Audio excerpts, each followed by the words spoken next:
अजीब बात बताओ मेरे दोस्तों, शायद आप सुनोगे तो दिल धड़कने लगेगा। अल्लाह का वली जो होता है ना, सुनो, अल्लाह का जो वली होता है ना, और सही माने में जो अल्लाह का वली होता है ना, अल्लाह की मदद उसके साथ होती है। अरे होती कि नहीं होती? अरे मेरे प्यारों साथ में कहो, अल्लाह का वली वो वली होता है कि अल्लाह जब बताना चाहता है कि मेरा वली है, तो अल्लाह उसके हाथ से नामुमकिन को भी मुमकिन कर देता है। भाई मेरी बात समझ में आ गई ना? अल्लाह का वली जब सही वली होता है तो अल्लाह भी बंदों को बताता है कि मेरा वली है। और कैसे बताता है? उसकी ऐसी करामत होती है कि नामुमकिन को भी। देखो मैं हजरत, भाई सब सुन रहे हो ना, हजरत जुनैद बगदादी की बात सुनो, बहुत प्यारी बात। एक मर्तबा आपने एक बहुत बड़ी नहर का नाम सुना होगा, दजला। हाँ, बाज लोग उसको दरिया कहते हैं, बाज लोग उसको नहर कहते हैं। क्या नाम है? दजला। और ठाटे मारता हुआ समंदर, क्या? दजला। भाई साथ में कहो, क्या नाम? ठाटे मारता हुआ समंदर। हजरत जुनैद बगदादी, सुनना, हजरत जुनैद बगदादी वहां पर पहुंचे और उनका इरादा था कि मैं कश्ती में बैठूं और दजला के इस किनारे से कहां चला जाऊं, उस किनारे। और वहां पहले से एक आदमी भी बेचारा बैठा था, वो भी कश्ती का इंतजार करता था। अब हजरत जुनैद बगदादी भी वहां पर पहुंचे, बहुत देर हो गई, घंटा गुजर गया, लेकिन कोई कश्ती नजर। जैसे कभी हम लोग भी बस स्टॉप पर खड़े होते, घंटा गुजर गया, इंडिया की बस आएगी, कभी ट्रेन आएगी, नहीं आएगी। बल्कि अगर हमारे यहाँ ट्रेन लेट ना हो तो वो इंडिया की ट्रेन नहीं समझी जाती। अरे सही है कि नहीं मेरे दोस्तों? तो हजरत जुनैद बगदादी, सुनना, हजरत जुनैद बगदादी वो भी दजलिया के किनारे पर आ गए। ठाटे मारता हुआ समंदर है और उनको इस किनारे से उस किनारे जाना, और उनको अकेले नहीं जाना, एक और भी साथ में है, एक पैसेंजर और भी खड़ा हुआ, उसको भी जाना। हजरत जुनैद बगदादी ने उसको कहा कि भाई 1 घंटा हो गया, कश्ती आती नहीं, कब आएगी? तो उस पैसेंजर ने कहा, हजरत यहाँ कोई भरोसा नहीं, आवे तो अभी आवे, नहीं तो 24 घंटे के बाद भी आवे। तो हजरत जुनैद बगदादी, भाई अल्लाह का वली था ना, कहो भाई अल्लाह का वली था, कहा मुझे कश्ती की क्या जरूरत है? अरे मैं तो चला, अपने हाथ में असा समझते हो ना, डंडा हाथ में था, बस हाथ में डंडा लिया और कहा मैं तो चला जाऊंगा। तो उसने कहा, ओ बूढ़े मियाँ कहां जाओगे, डूब जाओगे। कहा वो डूबना उबने की बात नहीं, बस असा लिया और अल्लाह अल्लाह अल्लाह अल्लाह जरबे लगाते गए और ऐसा चलते थे जैसा कोई सड़क के ऊपर चल रहा। जब आधे रास्ते पर पहुंचे ना, तो वो पैसेंजर ने सोचा कि मैं भी चला जाऊं तो अच्छा है। उसने कहा, ओ जुनैद हजरत जुनैद पीछे मुड़े, मुझको भी ले जाना, मुझको भी ले जा, वरना मेरे को तो 24 घंटा खड़े होना पड़ेगा। हजरत जुनैद, भाई जब नबी रहमतुल्लिल आलमीन थे तो वली भी तो रहमत का पैकर होता है। हजरत जुनैद बगदादी वापस आ गए, अल्लाह अल्लाह की ज़रबे यूं असा को समंदर पर मारते, अल्लाह, और रास्ता बनाते बनाते आ गए। तो कहा कि मैं भी चलूं, आ गए किनारे। हजरत जुनैद बगदादी ने कहा, चल, सुनना, चल, लेकिन एक बात समझना, मेरे पीछे पीछे चलना और अल्लाह मत बोलना, अल्लाह मत बोलना, बोलना जुनैद दुआ कर, जुनैद दुआ कर, जुनैद दुआ कर, जुनैद दुआ कर, मंजिल। उसने कहा बिल्कुल सही। अब हजरत जुनैद बगदादी रहमतुल्लाह अलैह आगे निकले, अपने आसा को फिर समंदर पर मारा, अल्लाह अल्लाह करते चलने लगे। और वो जो पीछे आदमी था वो जुनैद दुआ कर, जुनैद दुआ कर, जुनैद दुआ कर। जब बिल्कुल बीच में पहुंचे तो उसके दिल में ख्याल आया कि ये अजीब आदमी खुद तो अल्लाह बोले और मेरे पास जुनैद बुलवावे। उसको दरमियान में ख्याल आया कि ये कैसा अजीब मामला, खुद तो अल्लाह बोल के चले और मुझे जुनैद बुलावे, ना मैं भी अल्लाह बोलूंगा। उसने कहा अल्लाह और डूबने लगा। अब जब डूबने लगा तो कहा कि जुनैद में डूब रहा, जुनैद में डूब रहा। कहा मैंने तुझे कहा था कि अल्लाह मत बोलना, जुनैद दुआ कर बोलना। कहा अभी यही बोलूंगा। कहा फिर बोल। कहा जुनैद दुआ कर। वापस ऊपर आया। जैसे ऊपर आया तो हजरत जुनैद बगदादी ने कहा अब क्या बोलेगा? बेचारा हाथ मुंह कान नाक सब जगह पानी भरा हुआ। कहा कि अब तो एक ही बात बोलूंगा, जुनैद दुआ कर, जुनैद दुआ कर, जुनैद। बस बेचारा रोता गया, जुनैद दुआ कर, जुनैद दुआ कर। और हजरत जुनैद बगदादी अल्लाह अल्लाह बोलकर किनारे पर पहुंच गए। ये भी किनारे पर पहुंच गया। किनारे पहुंचने के बाद थोड़ा होश आया तो कहने लगा, जुनैद इंसाफ की बात नहीं थी, इंसाफ की बात नहीं थी। तूने मेरे पास अपना नाम बुलवाया और खुद अल्लाह का नाम बोला। अब जवाब दे, अब थोड़ी डूबने वाला, अब थोड़ी डूबने वाला, अब तो मुझको जवाब दे। हजरत जुनैद बगदादी की आंखों में आंसू आ गए। फरमाया ना भाई ना, मैं तेरे पास अपना नाम नहीं बुलवाना चाहता, मैं तो अल्लाह ही का नाम बुलवाना चाहता हूं। लेकिन मामला यह है कि तेरा ईमान अब तक जुनैद के ईमान को नहीं पहुंचा तो अल्लाह की मारिफत को कैसे पहुंचेगा?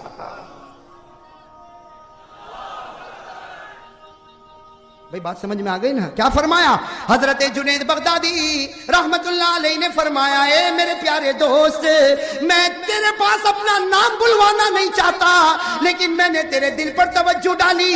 मैं समझ गया तेरा ईमान जुनैद के ईमान को नहीं पहुंचा, तो अल्लाह की मारिफत को कैसे पहुंचेगा और समंदर को रास्ता कैसे बनाएगा?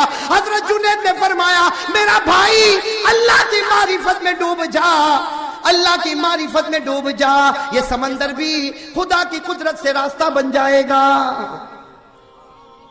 मेरे दोस्तों वो हजरत जुनैद, भाई मकाम ऊंचा है कि नहीं? अरे कहो ना मकाम ऊंचा है कि नहीं? लेकिन यही हजरत जुनैद बगदादी, भाई सुनना तौहीद कितनी जरूरी, मैं ये बताना चाहता हूं। ला इलाहा, अरे अल्लाह वालों के कारनामे होते हैं मेरे दोस्तों। हाँ, समंदर को रास्ता बना दिया, बताओ नामुमकिन को। ये आपके करीब में जो मजार मुबारक है, माफ करना भाई, आपके करीब में मजार मुबारक है और अल्लाह का वली अपनी कब्र में जिंदा होता है। जोर से कहो ना बेशक। और मेरे दोस्तों जब वो जिंदा होता है हम उनके मजार पर जाते हैं, और अगर हम गुनाह करते हो तो हमसे बढ़कर फिर मर्दूद कोई नहीं होगा। सही है कि नहीं मेरे दोस्तों? आप मामूली मत समझो, मैंने पढ़ा इसलिए बोल रहा हूं, मैं कोई बात बगैर पढ़े नहीं बोलता मेरे दोस्तों। ये जो मजार मुबारक है हजरत शेख शाह आलम रहमतुल्लाह अलैह का, मेरे दोस्तों ये मामूली इंसान नहीं थे, ये मामूली इंसान नहीं थे मेरे दोस्तों। एक होता है लकब, लकब समझते हो? ये शाह आलम इनका नाम नहीं है। बहुत सारे लोग अहमदाबाद के समझते कि शाह का भाई कहां जाता, शाह आलम की दरगाह पर जाता। अरे इनका नाम शाह आलम नहीं है मेरे दोस्तों, इनका नाम शाह आलम, कहो ना जोर से, इनका नाम है मोहम्मद सैयद। क्या नाम है? मोहम्मद सैयद। ये शाह आलम कैसे बन गए? अरे शाह आलम का तर्जमा मालूम है? दुनिया का बादशाह। शाह माने बादशाह, आलम माने दुनिया, और मैं कसम खाकर कहता हूं ये दुनिया का बादशाह है। अरे कहो ये दुनिया का, ये शाह आलम। इनके अब्बा ने इनको नाम नहीं दिया, इनके दादा ने इनको नाम नहीं दिया। अरे मेरे दोस्तों किताब उठाकर देखो, ये हजरत शाह आलम रहमतुल्लाह अलैह रात को सोए थे, रात को सोए थे, ख्वाब में जनाब नबी करीम सल्लल्लाहु अलैहि वसल्लम आए। हमारे नबी ने फरमाया ए मोहम्मद सैयद, नाम इनका मोहम्मद सैयद था। कहा हमारे नबी ने फरमाया मोहम्मद सैयद तेरी इबादत मुझको पसंद आ गई, आज से मैं कहता हूं खुदा तुझको शाह आलम बनाने वाला है, खुदा तुझको शाह आलम बनाने वाला है, दुनिया का बादशाह बनाने वाला। ये मोहम्मद सैयद रहमतुल्लाह अलैह, इन्होंने ख्वाब में नबी के मुबारक पांव को पकड़ लिया, नबी के मुबारक पांव को पकड़ लिया और कहा आपने कह दिया लेकिन दुनिया को कैसे पता चलेगा? आपने तो मुझे कह दिया कि तू दुनिया का बादशाह है, लेकिन दुनिया को कैसे पता चलेगा? अरे हमारे नबी ने मुस्कुरा कर कहा ए सैयद मोहम्मद, नबी की जुबान से निकल गया शाह आलम। नबी जमीन पर बोलता है, आसमान पर फैसला होता है। और हमारे नबी ने कहा ए सैयद मोहम्मद, ए शाह आलम, उठ अपने अब्बा की खिदमत में जा, अभी उठ अपने अब्बा हजरत कुतुब आलम की खिदमत में जा। शाह आलम रहमतुल्लाह अलैह उठे, भाई अब तो क्या नाम हो गया, और किसने नाम दिया? अल्लाह के रसूल साहब। अब तो उठे। अरे मेरे दोस्तों सुनना, हजरत शाह आलम रहमतुल्लाह अलैह रातों रात उठे और नबी का हुक्म था कि अपने अब्बा के पास जा। चुनांचे रातों रात अपने अब्बा के खानका में गए, दरवाजा खिटखिटाया, अब्बा ने दरवाजा खोला, अब्बा ने दरवाजा खोलते ही कहा अरे मेरा बेटा तू तो शाह आलम बन गया।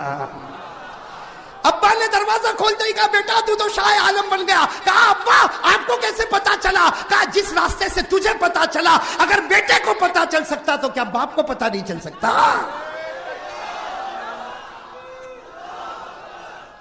शाह आलम बन गए, नबी की जुबानी शाह आलम बन गए। अब्बा ने क्या कहा? अब्बा ने कहा बेटा अब तेरा मकाम बहुत ऊंचा हो गया है, अब नबी तेरे ख्वाब में आ गए, नबी ने तुझको दुनिया का बादशाह कहा, अब मेरे पास नहीं, अब एक बहुत बड़ा अल्लाह का वली है दिल्ली में, बहुत बड़ा अल्लाह का वली है दिल्ली में जो ख्वाजा निजामुद्दीन के खलीफा है, हजरत बारकल्ला चिश्ती। नाम याद है आप लोगों को? अभी किसी को यह नाम याद नहीं होगा। हमको तो कहो कि भाई चिल्ला चीख तो पहला नंबर, लेकिन ये सब कौन जानेगा? ये है कौन मेरे दोस्तों, है कौन? कसम अल्लाह की, मैंने कल एक राज की बात है, बता दूं? मुझे हबीब इजाजत हो तो बता दो।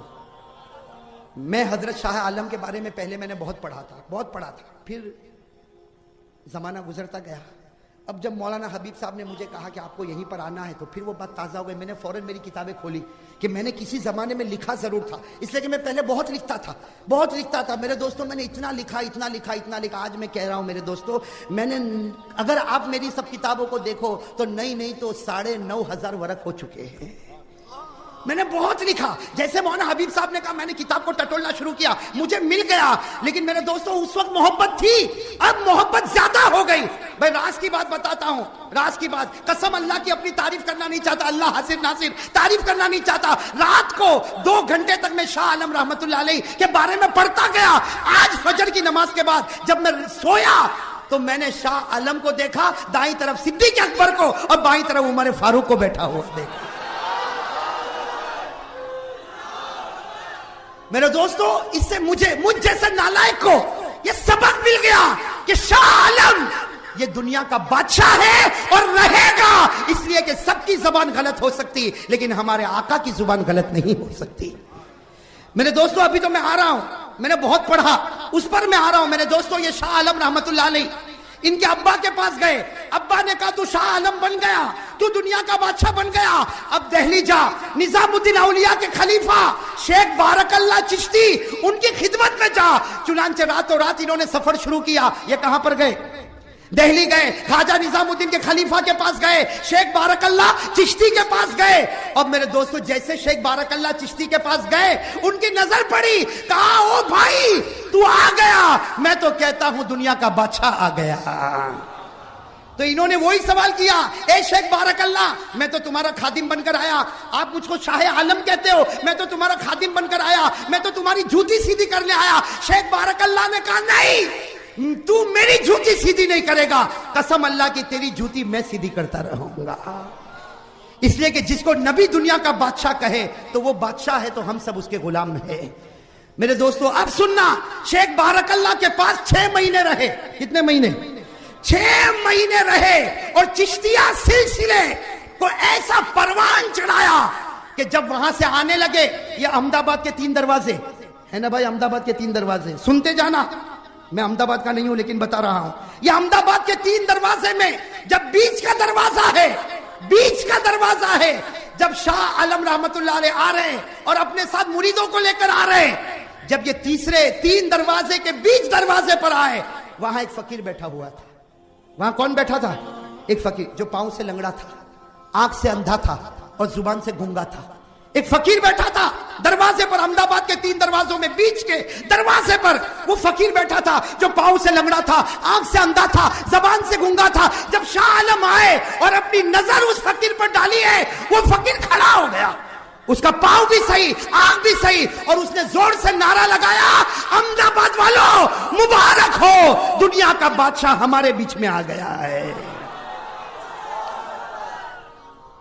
उसने नारा लगाया, अहमदाबाद वालों खुश हो जाओ, शाह आलम हमारे बीच में आ गया।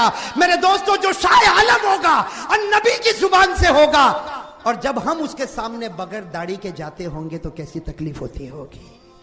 चले जाते हैं हम लोग, हाँ चलो 12 दिन जाएंगे, 15 दिन लगेंगे, गए अंदर। अरे मेरे दोस्त, कम से कम अपने सीने पर हाथ रख, बगैर दाढ़ी के उनके सामने जाता है, वो चेहरा फेर कर कहता होगा कि अब तक तुझे नबी का चेहरा पसंद नहीं आया, तो मेरी जात तुझको कब पसंद आएगी। अरे सही कह रहा हूं, गलत कह रहा हूं? नारा तो इस पर लगना चाहिए था, अरे नारा तो इस पर लगना चाहिए था। यह असल बात है मेरे दोस्तों, किसी अल्लाह के वली को खुश न कर सको तो न करो। अरे सुनो अहमदाबाद वाले, कान खोलकर सुनो, दिल की आंखें खोलो, किसी अल्लाह वाले को खुश न कर सको मत करो, इसलिए कि उसको तो अल्लाह खुश कर रहा है, हमारी खुशी की जरूरत नहीं। लेकिन उसको नाराज क्यों करते हो? नाराज क्यों करते हो? मेरे दोस्तों, ये शाह आलम रहमतुल्लाह अलैह कोई मामूली इंसान नहीं। एक बात आप अगर इजाजत दो तो एक बात और बताओ ना भाई, यही बता रहा हूं, अल्लाह कबूल फरमाए। अब मैं तो दुआ करता हूं, आज सुबह से एक दुआ करता हूं, जब से ख्वाब देखा एक दुआ करता हूं, अल्लाह कयामत में जहां ये खड़े हो वहां हम गुनहगारों को भी खड़ा कर देना। इसलिए कि जो सिद्दीक और उमर के बीच में होगा, कसम अल्लाह की वो जन्नती होगा। अरे होगा कि नहीं होगा मेरे, ये शाह आलम रहमतुल्लाह अलैह। अजीब और गरीब बात मेरे दोस्तों, जाना आसान है, निभाना बहुत मुश्किल है। मैं तो कभी कभी कहता हूं किसी बयान वाले को बयान की दावत देना बहुत आसान है। मौलाना हबीब साहब को पूछो, किसी भी बयान वाले को दावत देना हो, हेलो 12 तारीख को आओगे? आऊंगा। लेकिन अब से लेके 12 तारीख तक जो सकरात का आलम रहता है कि आएगा, और आएगा तो बारिश होगी, बारिश होगी तो क्या होगा, और आएगा तो कोई नखरे तो नहीं करेगा। अरे होता कि नहीं? किसी को भी दावत देना आसान है, निभाना बहुत मुश्किल है। जब हम जैसे नालायकों को निभाना मुश्किल है तो अहमदाबाद वालों शाह आलम को निभाना और भी ज्यादा मुश्किल है। इसलिए ये दाढ़ियां मत काटो भाइयों, ये दाढ़ियां मत काटो।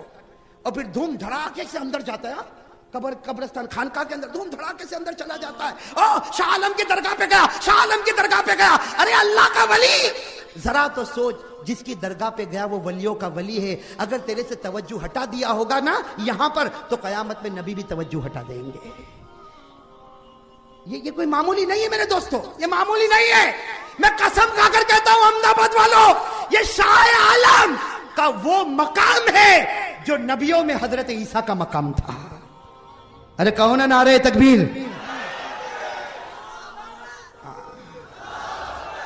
अब मैं आपको बताने जा रहा हूं मेरे दोस्तों, इनके अब्बा, इनके वालिद माजिद हजरत कुतुब आलम, हजरत कुतुब आलम बूढ़े हो गए अपनी एक झोपड़ी में, खानका में, अल्लाह अल्लाह।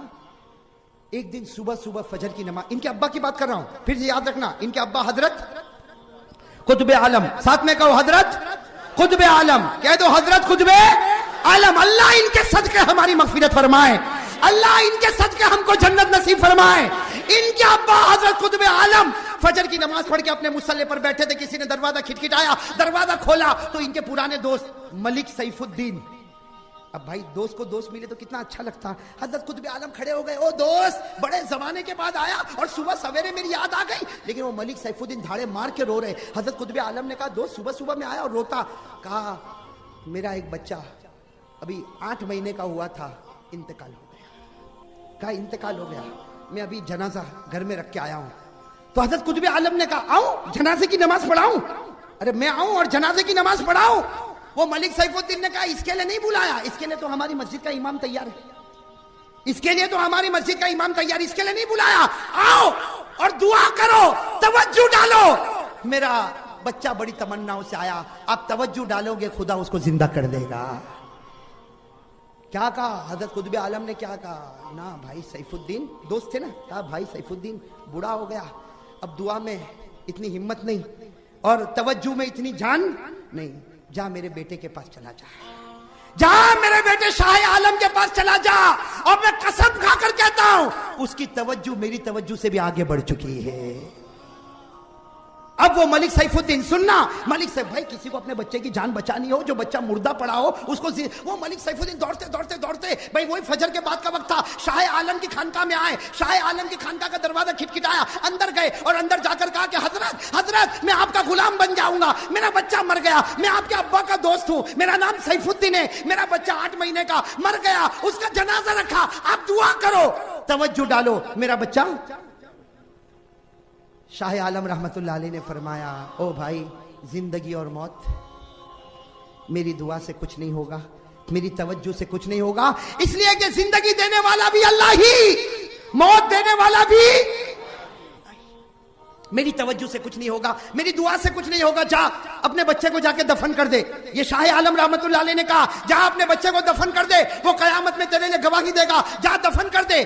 तो सैफुद्दीन जिन्होंने सुना ना, हालांकि वो तो सुन के आए थे कि इनकी तवज्जो कुतुब आलम की तवज्जो से भी, अरे बात समझ में आ रही ना, वो सैफुद्दीन मलिक जो थे वो वापस गए, किनके पास गए? हजरत कुतुब आलम के पास गए और कहा कि भाई तुम्हारे बच्चे ने तो ऐसा जवाब दिया कि मेरी दुआ से कुछ काम नहीं होगा, मेरी तवज्जो से कुछ काम नहीं होगा, जा तेरे बच्चे को दफन कर दे। तो हजरत कुतुब आलम खड़े हो गए, भाई वालिद थे, जलाल आया, खड़े हो गए, कहा जाओ मेरे बेटे शाह आलम को कहो। क्या कयामत में भी यही जवाब देगा? कयामत में भी यही जवाब देगा? कोई जहन्नम में जाता होगा तो कहेगा अरे उसके मुकद्दर में था तो जहन्नम में गया, उसके मुकद्दर में था तो जहन्नम में गया। अरे कयामत में यही जवाब देगा? अरे उसको कहो कयामत में सिफारिश करनी पड़ेगी और दुनिया में भी दुआ करनी पड़ेगी। कयामत में भी सिफारिश करनी पड़ेगी और दुनिया में भी दुआ करनी पड़ेगी। वो बेचारे सैफुद्दीन वो वापस दौड़ते दौड़ते शाह आलम रहमतुल्लाह अलैह के पास आए, कहा कि तुम्हारे अब्बा का पैगाम है, बाकी मैं तो चला गया था, तुम्हारे अब्बा का पैगाम है, दुआ करो, तवज्जो डालो। जब कहा मेरे अब्बा का पैगाम, भाई बाप की कदर और कीमत भी होती थी। हजरत शाह आलम ने जब सुना कि मेरे अब्बा खुतबे आलम का पैगाम है, सीधे कमरे में गए, खिड़की बंद कर दिया, दरवाजा बंद कर दिया, अंदर जारो कतार रोए, अरे रोते रहे रोते रहे रोते रहे। थोड़ी देर के बाद दरवाजा खोला, कहा ए सैफुद्दीन जा, तेरा बेटा जिंदा हो चुका है, जा तेरा बेटा जिंदा हो गया। वो सैफुद्दीन मलिक दौड़ते दौड़ते गए तो सारी घर की औरतों ने बच्चे को उठाया और बच्चा मुस्कुरा रहा है, बच्चा मुस्कुरा रहा है। जैसे उनको ताज्जुब हुआ कि मेरा बच्चा मुर्दा जिंदा हो गया, पीछे मुड़े तो शाह आलम खड़े, कहते मेरी ताकत नहीं, ये आंसू की ताकत है जो नामुमकिन को भी मुमकिन बना देता है।